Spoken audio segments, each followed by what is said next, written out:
नमस्ते बिहार और आपके साथ मैं हूं सोनाली सिंह। बड़ी खबर समस्तीपुर से है, जहां नगर थाना के मगरदही घाट के पास आग लगने से कई दुकानें जलकर राख हो गई। आग करीब रात के 1 बजे लगी, जिससे इलाके में अफरा तफरी मच गई। आग इतनी तेजी से फैली कि किसी को कुछ समझ नहीं आया और एक के बाद एक दुकान आग में समाती चली गई। स्थानीय लोगों ने अग्निशमन विभाग को आग की जानकारी दी। अग्निशमन की टीम ने कड़ी मशक्कत के बाद आग पर काबू पा लिया। आग लगने से कई सिलेंडर में विस्फोट हुए, जिससे आग और भी भयावह होती चली गई। तस्वीरें देखिए आप, किस तरीके से जो भीषण अगलगी की घटना सामने आई है। समस्तीपुर की खबर आपको बता रहे हैं, जहां पर आग की वजह से कई सिलेंडर में विस्फोट हुआ और इस आग ने कई दुकानों को अपनी चपेट में ले लिया। लाखों का नुकसान यहां पर बताया जा रहा है और आग से इलाके में जो है वो सनसनी फैल गई है।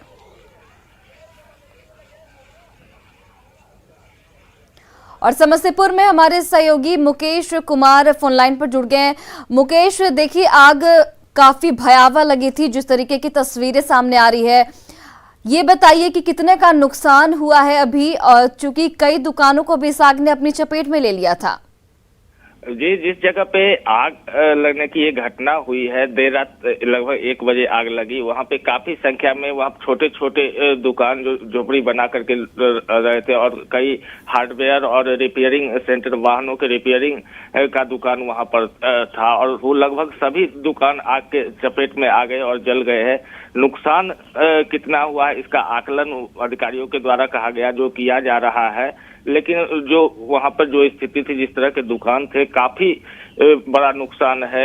काफी बड़े वहां पे फल के लोग स्टॉक रखते थे, वहां पे नीचे जहां पे था वो सब कुछ जल के बर्बाद हो गया। तो लाखों में नुकसान है यहाँ पे। और सबसे बड़ी बात है कि आग लगने की वजह साफ नहीं हो पाया। देर रात थी, लगभग 1 बज रहे थे। आग कैसे लगी? अचानक आग फैलता है और जब लोगों की नजर पड़ती है तब तक लगभग सभी दुकान आग के चपेट में आ गए रहते हैं। और तो जिसके बाद पुलिस और अग्निशमन की टीम को सूचना दी गई और काफी मशक्कत, करीब 2 घंटे के मशक्कत के बाद आग पर काबू पाया गया। जी चलिए मुकेश, बहुत बहुत धन्यवाद तमाम जानकारियों के लिए। और पटना सिटी के अगमकुआं में NH 30 पर एक चलती कार में अचानक आग लग गई, जिससे वहां पर अफरा तफरी का माहौल बन गया। हालांकि कार सवार यात्री किसी तरीके से जान बचाकर कार से बाहर निकलने में सफल हो गए, जबकि आग की तेज लपटों में देखते ही देखते पूरी कार जलकर राख हो गई। NH से गुजरने वाले यात्रियों ने पुलिस और फायर ब्रिगेड को आग लगने की जानकारी दी। फायर ब्रिगेड की टीम ने मौके पर पहुंचकर आग पर काबू पा लिया। बताया जा रहा है कि कार सवार सभी लोग मुजफ्फरपुर से पटना की ओर आ रहे थे और इसी दौरान अगमकुआं में NH 30 पर कार में आग लग गई। बताया जा रहा है कि शॉर्ट सर्किट की वजह से कार में आग लगी है।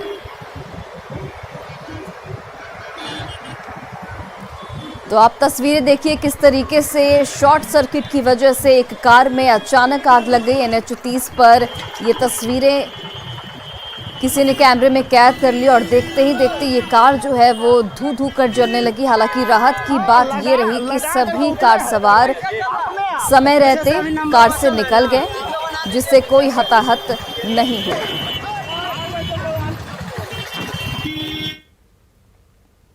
और खबर रांची से, जहां नामकुम थाना क्षेत्र के चटकपुर गांव में एक घर में आग लग गई। मिली जानकारी के मुताबिक कालू मिंज के घर आग लगी थी। घर के लोग एक पार्टी में शामिल होने बाहर गए थे। आग की जानकारी मिलने पर घर के लोग मौके पर पहुंचे। तब तक आग की लपटें काफी भयावह हो चुकी थी। लोगों ने आग बुझाने की काफी कोशिश की, लेकिन सफलता नहीं मिली। इसके बाद फायर ब्रिगेड की टीम को बुलाया गया और फायर ब्रिगेड की गाड़ी ने 1.5 घंटे बाद आग पर काबू पाया। तब तक घर का सारा सामान जो है वो जलकर राख हो चुका था। आग लगने की वजह एक बार फिर से शॉर्ट सर्किट को बताया जा रहा है।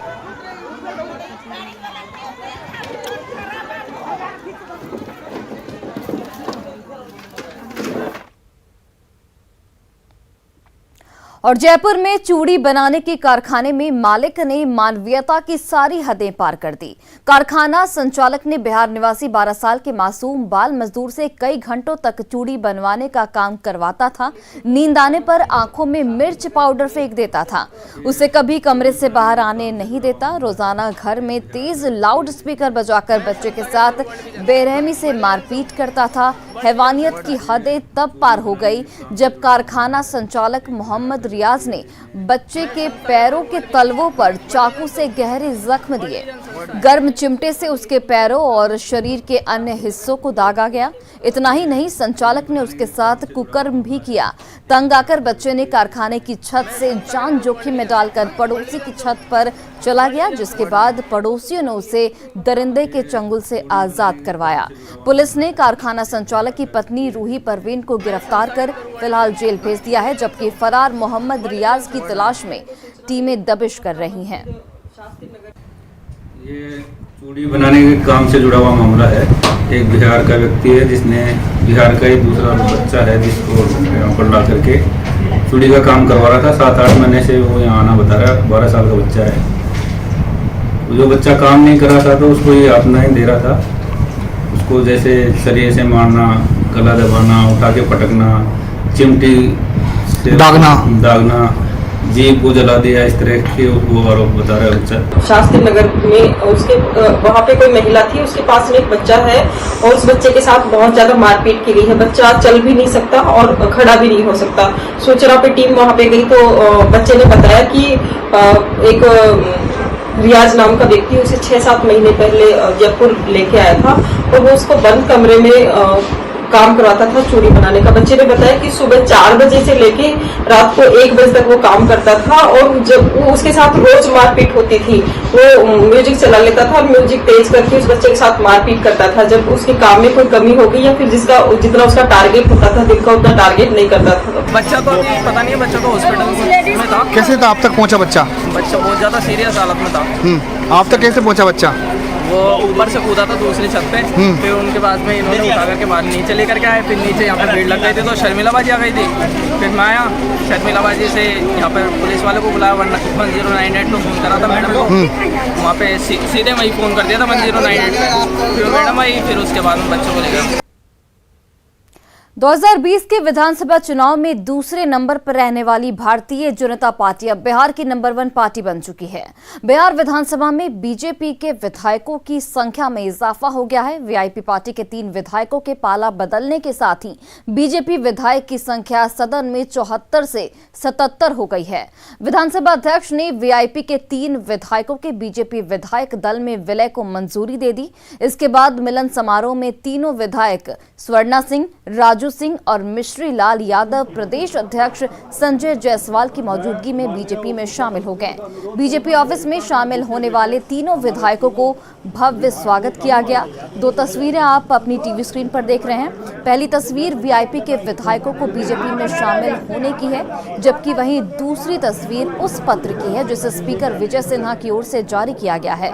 स्पीकर ने तीनों विधायकों के विलय को मान्यता दे दी है और इसके साथ ही भारतीय जनता पार्टी सबसे बड़ी पार्टी एक बार फिर से बन गई है।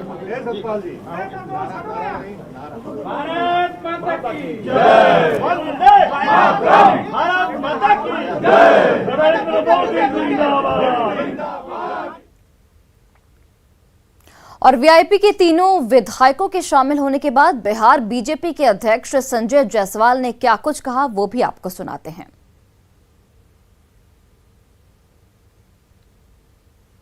किन्हीं ने कहा कि उनको बहुत प्रताड़ित किया गया है और वह हमसे आके मिलना चाहते हैं। राजद से बहुत ज़्यादा प्रताड़ित किया गया है और राजद ने उनके पीठ पर छुरा घोंपा है।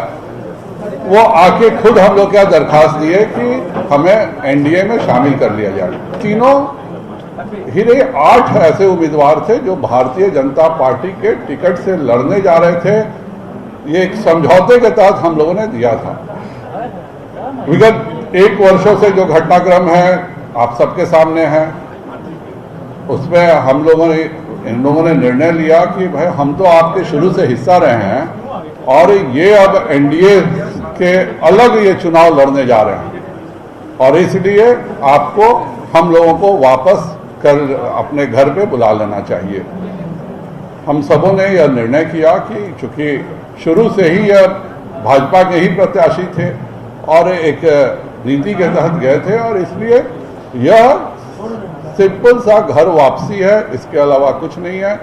अगर उनको किसी ने पीठ में छुरा नहीं घोंपा होता तो ये सब भारतीय जनता पार्टी के कमल निशान पे ही चुनाव लड़ रहे थे, और यह हमारा पार्लियामेंट्री बोर्ड ने पास कर दिया था। मैं खुद उसका सदस्य हूं। वीआईपी को छोड़कर बीजेपी में शामिल होने के बाद स्वर्णा सिंह, राजू सिंह और मिश्री लाल यादव ने क्या कुछ कहा, वो भी सुन लेते हैं। मैं उस समय 2015 में भी पार्टी का आदेश माना था और 2020 में भी पार्टी का आदेश मानकर ही वीआईपी ने चुनाव लड़ा। आज के तारीख में राज्य के हित में, राष्ट्र के हित में पार्टी का निर्देश हुआ कि आप भारतीय जनता पार्टी के टिकट पर। हम लोगों की सोच शुरू से भारतीय जनता पार्टी की तरफ रही है, इसलिए जब कोई दल अलग हुआ तो दूसरे दल के साथ ध्यान रहते हुए भारतीय जनता पार्टी का दामन थाना, और आज तक अभी भी दूसरे दल में जाने के बाद भी वीआईपी से टिकट जरूर मिली, सिंबल जरूर मिला, लेकिन अपने आप को कभी भारतीय जनता पार्टी से अलग नहीं रखा। और इस कार्यालय में भी मेरी उपस्थिति हमेशा होती रही, जैसे मैं कभी समझ नहीं पाया था कि मैं भारतीय जनता पार्टी का सदस्य नहीं। मैंने बचपन से ही अपने पिताजी को देखा, वो बीजेपी में थे। मेरी शादी हुई, जब मैं शादी करके आई तो मेरे ससुर जी भी बीजेपी में थे, तो मेरा परवरिश हुआ वो बीजेपी में ही हुआ। इसलिए मेरा शुरू से ही मेरा दिल और दिमाग बीजेपी का था। और चलिए अब आप बिहार विधानसभा की नई स्थिति को समझिए। बिहार विधानसभा की कुल 243 सीटें हैं, जिसमें से एक सीट बोछा अभी खाली है। बिहार विधानसभा की नई स्थिति को समझते हैं। देखिए, बीजेपी को अभी 77 सीट है और आरजेडी को 75, वहीं जेडीयू 45 सीटों पर है, कांग्रेस 19, हिंदुस्तान आवाम मोर्चा 4 और लेफ्ट 16, एआईएमआईएम 5, यानी कि कुल 126 में से कुल 110 सीटें जो हैं वो यहां पर दिख रही हैं, जिसमें बीजेपी सबसे बड़ी पार्टी बनकर, पहले बीजेपी के पास 74 सीटें थी, लेकिन वीआईपी के 3 विधायक के शामिल होने के बाद बीजेपी सबसे बड़ी पार्टी बन चुकी है, यानी कि 77 सीटें बीजेपी के पास हैं। वहीं पर आरजेडी के पास 75 विधायक हैं, जेडीयू के पास 45, कांग्रेस के पास 19, हिंदुस्तान आवाम मोर्चा के पास 6 और लेफ्ट के पास 16। तो ये एक नया समीकरण बिहार विधानसभा का बनता हुआ नजर आ रहा है। यूपी चुनाव में गठबंधन के खिलाफ से लेकर एमएलसी चुनाव के लिए प्रत्याशी खड़ा करना मुकेश सहनी को भारी पड़ गया।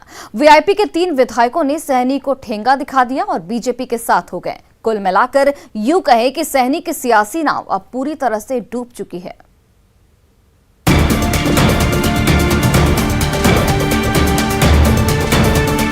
जिस वक्त मुकेश सहनी बोचहा में अपने प्रत्याशी गीता देवी को नॉमिनेशन के दौरान ताकत दिखा रहे थे, जीत का दावा ठोक रहे थे, मजबूती से हमने प्रत्याशी बनाया है गीता जी को और मजबूती से हम लोग चुनाव लड़ेंगे और जीतेंगे।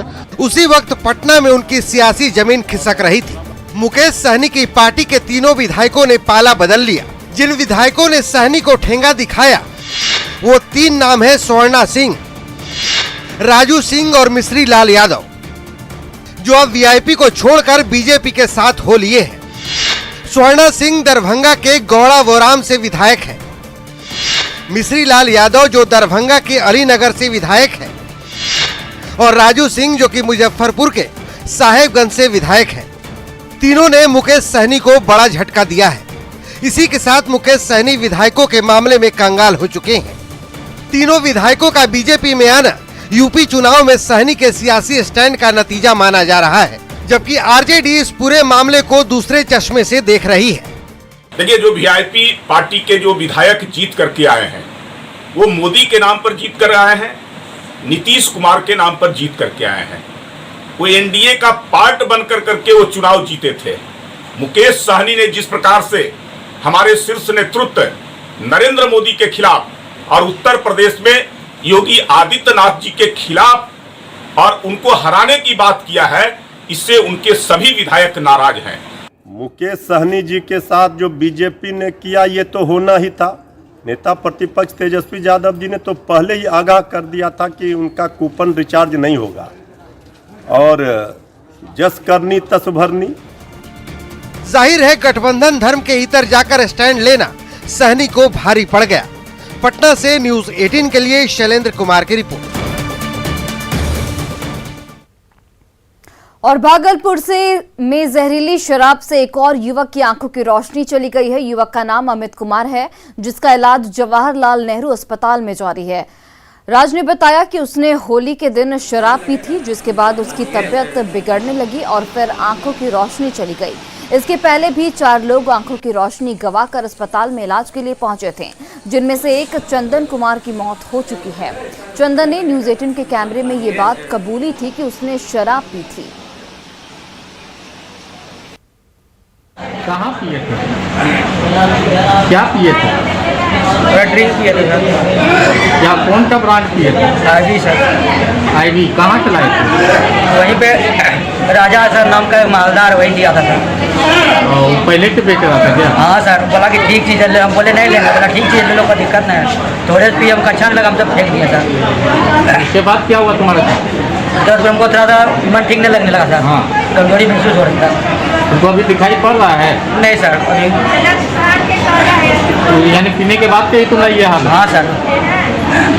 पापा क्या नाम हुआ? श्री रामानंद। और उधर कैमूर में संदिग्ध स्थिति में 2 लोगों की मौत हो गई। परिजनों ने आनन फानन में शव का अंतिम संस्कार भी करा दिया।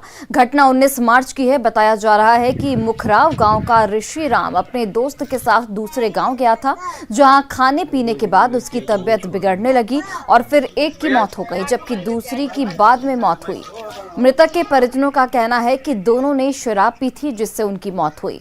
मृतक चचेरे भाई थे। वहीं इलाज के बाद एक युवक की जान बचा ली गई। उसने शराब पीने की बात हालांकि मानी है। मृतक के परिजनों का कहना है कि दोनों की शराब पीने से मौत हुई है। वहीं एसपी इस पूरे मामले में कुछ भी बोलने से इनकार कर रहे हैं। बच गया मेरा जहरीली शराब पीने से। भाई वो दोनों का मर गए, वो दोनों भाई मर गए सर। वो भाई जिनकी मौत हुई है वो यहीं के रहने वाले हैं? जी सर, वहीं के रहने वाला। एक हमने फ़ोन किया कि कहाँ है अमरिंदर, तो ऋषि भैया लेकर आए हैं, यहाँ रिजर्व लेकर आए हैं ऑटो ददुरा। तो हम कहले कब आएंगे आप? तो शाम तक ले आ जाएंगे। वो रात में लमसम 8 बजे लोग आया। इसके बाद सुबह हमको जानकारी हुआ उनका तबीयत मान लें कि कुछ गड़बड़ नज़र आ रहा था, कई कर रहा था। और ईडी ने बड़ी कार्रवाई करते हुए समस्तीपुर के तत्कालीन कार्यकारी अभियंता संजय कुमार सिंह की 1,58,43,200 रुपए की चल और अचल संपत्ति को जब्त किया है। इसके अलावा ईडी ने संजय सिंह के उस फ्लैट को भी जब्त किया है, जो दानापुर के आर्य समाज रोड स्थित शैल रेसिडेंसी में है। इसके अलावा औरंगाबाद में 4 भूखंड के साथ रोहतास में भी 4 भूखंड को भी ईडी ने जब्त किया है। पूरी खबर बता रहे हैं हमारे सहयोगी अमित कुमार सिंह। भ्रष्टाचार मामले में निलंबित समस्तीपुर के तत्कालीन इंजीनियर जो हैं संजय कुमार सिंह, उनके संपत्ति जो है 1,58,00,000 की संपत्ति को ईडी ने फ्रीज किया है, जब्त किया है। और हम दिखाना चाहेंगे कि ये देखिए, ये जो फ्लैट है ये संजय कुमार सिंह का है, जहां ये रेंट पे लगा रखा है इन्होंने। और इस प्रॉपर्टी को जो है ईडी ने फ्रीज कर लिया है। और बताते चले कि प्रवर्तन निदेशालय ने इनके खिलाफ जो है मुकदमा दायर किया था। आय से अधिक संपत्ति का जो मामला था उसके तहत कार्रवाई करते हुए ईडी ने ये कार्रवाई की है। और संजय कुमार सिंह के अलावा इनकी पत्नी, इनके 2 बेटों के खिलाफ जो है वो कार्रवाई की गई है। और कहा यह जा रहा है कि संजय कुमार सिंह ने अपने पद का दुरुपयोग किया, भ्रष्टाचार में लगातार वो लिप्त थे। और भ्रष्टाचार अधिनियम 2002 के तहत जो है ये कार्रवाई की गई है। PLML एक्ट जो है उसके तहत ये कार्रवाई की गई है। और कहा जा रहा है कि अभी संजय कुमार सिंह की जो चल संपत्ति है 1,58,00,000 की, उसे फ्रीज किया है ईडी ने। बताते चले कि पटना स्थित जो ये अपार्टमेंट है शैल रेजिडेंसी, इस फ्लैट को जब्त किया है। इसके अलावा बताते चलें कि इस फ्लैट के अलावा जो है औरंगाबाद में 4 प्लॉट है, भूखंड हैं, जिसे जब्त किया ईडी ने। इसके अलावा रोहतास में भी 4 भूखंड है, जिसे ईडी ने जब्त किया है, निदेशालय ने जब्त किया है। और कहा यह जा रहा है कि आगे जो भी चलाचल संपत्ति से जुड़े हुए मामले हैं उसका अनुसंधान ईडी लगातार कर रही है। और आगे आने वाले दिनों में इनके खिलाफ और भी जो तथ्य सामने आएंगे उसके आधार पे ईडी की कार्रवाई जो है वो देखने को मिलेगी। कैमरा पर्सन अजय दुबे के साथ अमित कुमार, न्यूज 18 पटना। बेतिया में ऑर्केस्ट्रा के लिए बंधक बनाकर रखी गई 4 नाबालिग लड़कियों को रिहा कराया गया है। साथ ही एक महिला सहित 3 लोगों को यहां पर गिरफ्तार भी किया गया है। एक एनजीओ की खबर पर पुलिस ने नौतन के बनौरा बाजार में पन्नालाल सैनी के घर पर छापेमारी की, जहां से एक लड़की को रिहा कराया गया। बाद में मंगलपुर डबरिया और में अखिलेश कुमार के यहां से 3 लड़कियों को रिहा कराया गया। रिहा कराई गई लड़कियों ने बताया कि उन्हें ऑर्केस्ट्रा में अश्लील डांस के लिए मजबूर किया जाता था, साथ ही मारपीट भी की जाती थी उनके साथ। पुलिस ने पन्नालाल सैनी और उसकी पत्नी के साथ अखिलेश कुमार को भी गिरफ्तार कर लिया है।